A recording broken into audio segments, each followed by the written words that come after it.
அஸ்ஸலாமு அலைக்கும் வரஹ்மத்துல்லாஹி வபரகாத்துஹு. அன்பார்ந்த நண்பர்களே, சகோதரர்களே, உலகெங்கிலும் வாழக்கூடிய தமிழ் பேசக்கூடிய உறவுகளே, இஸ்லாமிய சகோதரர்களே, உங்கள் அனைவரையும் ஒரு உன்னதமான ஒரு நோக்கத்துக்காக ஒரு செயற்பாடுக்காக அழைக்கின்றேன். இது ஒரு போராட்டமும் கூட.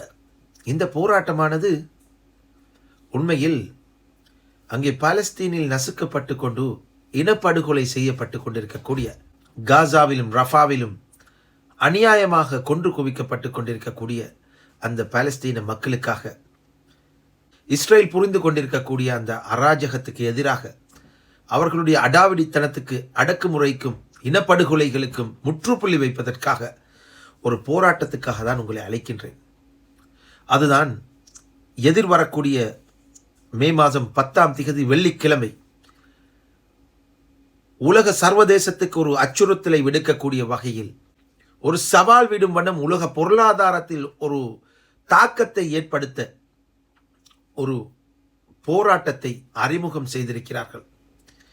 இது உலகளாவிய ரீதியில் உள்ள மக்களால் பாலஸ்தீன மக்களுக்கு ஒரு நியாயம் வாங்கி கொடுக்கும் நிமித்தம் உலக பொருளாதாரத்துக்கு ஒரு அதிர்ச்சியை கொடுக்கும் வண்ணம் ஏற்பாடு செய்யப்பட்டிருக்கிறது. அதுதான் முதலாவதாக அன்றைய தினம் யாரும் வேலைக்கு போகாமல் இந்த முடக்கத்துக்கு பங்கெடுப்போம். நாம் யாரும் அன்றைய தினம் வேலைக்கு போகக்கூடாது. இரண்டாவது விடயமாக, அன்றைய தினம் எந்த விதமான கொள்வனவுகளோ அல்லது விற்பனையோ செய்யக்கூடாது. மூன்றாவது விடயம், வங்கியினூடாகவோ அல்லது உங்களுடைய master card, visa card, debit card மூலமாக எந்த ஒரு டிரான்சாக்ஷனையும், கொடுக்கல் வாங்கல்களையும் பண்ணக்கூடாது.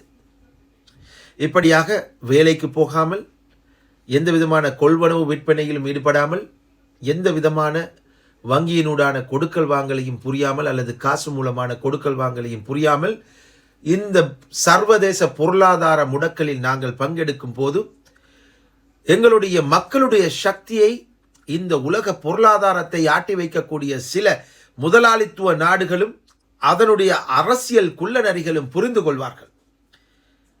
இந்த பாலஸ்தீன மக்களுக்கு எதிராக இஸ்ரேல் புரிந்து வரக்கூடிய இந்த அநியாயத்தை நிறுத்தவில்லை என்றால் மக்களால் உலக பொருளாதாரத்தையே தலைக்கீழ் கவிழ்த்த முடியும். வளர்முக நாடுகள் என்று சொல்லிக் கொள்ளக்கூடியவர்கள் எல்லோரையும் பிச்சை வாங்க வைக்க முடியும் என்பதை அவர்கள் அறிந்து கொள்வார்கள்.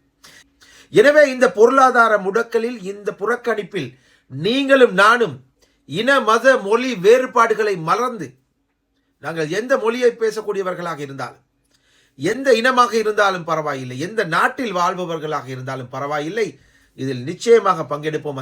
அந்த அப்பாவி மக்களுக்கு நீதி கிடைக்க இது காரணமாக அமையட்டும். இந்த போராட்டத்தில் நிச்சயமாக பங்கெடுங்கள். முடிந்தவர்கள் ஒரு வீடியோவை போட்டு உங்களுடைய யூடியூப் சேனலில், உங்களுடைய டிக்டாக்கில், உங்களுடைய ஃபேஸ்புக்கில் உங்களால் முடிந்த வகையில் இந்த 3 விடயத்தையும் தெளிவுபடுத்தி மக்களுக்கு எடுத்துரையுங்கள். இந்த போராட்டத்தின் உச்சகட்டம் உலக மக்களின் அந்த மக்கள் சக்தியை, அதனுடைய பலத்தை அரசியல்வாதிகளும் உலகை பிரித்தாளக்கூடிய அந்த முதலாளித்துவ வர்க்கமும் புரிந்து கொள்ளட்டும். நானும் நீங்களும் அதற்கான முயற்சிகளை மேற்கொள்வோம். அந்த 35,000க்கும் அதிகமான மக்களை கொன்று குவித்து அங்கே பண்ணக்கூடிய ரஃபாவிலும் காசாவிலும் பண்ணி கொண்டிருக்கக்கூடிய அந்த அட்டூழியங்களும் அநியாயங்களும் நிறுத்தப்பட வேண்டும். அதற்காக முன்னெடுக்கப்படக்கூடிய இந்த செயற்திட்டத்தில், இந்த போராட்டத்தில் நாம் அனைவரும் முழு மனதோடு இதில் பங்கேற்றுக் கொள்வோம். இதற்கு பின்னால் எந்த விதமான ஒரு அரசியல் சக்தியோ, அரசியல் கட்சிகளோ, ஒரு அமைப்போ இதற்கு பின்னால் யாரும் இல்லை. அப்பாவி பாலஸ்தீன மக்களுக்கு நீதி வாங்கி கொடுக்க மக்களால் ஏற்படுத்தப்பட்ட ஒரு திட்டம், ஒரு செயற்பாடு, ஒரு போராட்டம். இதில் நிச்சயமாக நான் நீங்களும் பங்கெடுப்போம்.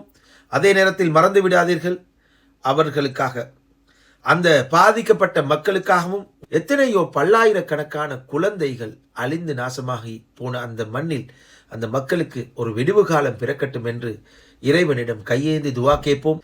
எங்களால் முடிந்த உதவிகளை அந்த மக்களுக்கு வழங்குவோம். அதுபோலதான் இந்த போராட்டத்திலும் நிச்சயமாக பங்கெடுப்போம்.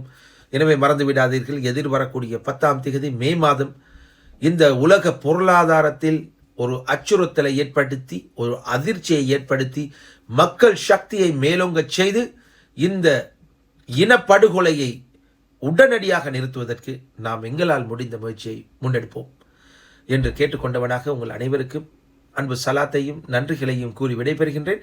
நான் நஸ்ரின் நிசாம்தீன். இன்னொரு காணொலியில் சந்திப்போம். முடிந்தளவு இந்த வீடியோவை அதிகமாக ஷேர் பண்ணுங்கள். நீங்களும் முடிந்தால் ஒரு வீடியோவை போட்டு இந்த போராட்டத்துக்கு உறுதுணையாக இருங்கள். நன்றி. அஸ்ஸலாமு அலைக்கும் வரஹ்மத்துல்லாஹி வபரகாத்துஹு.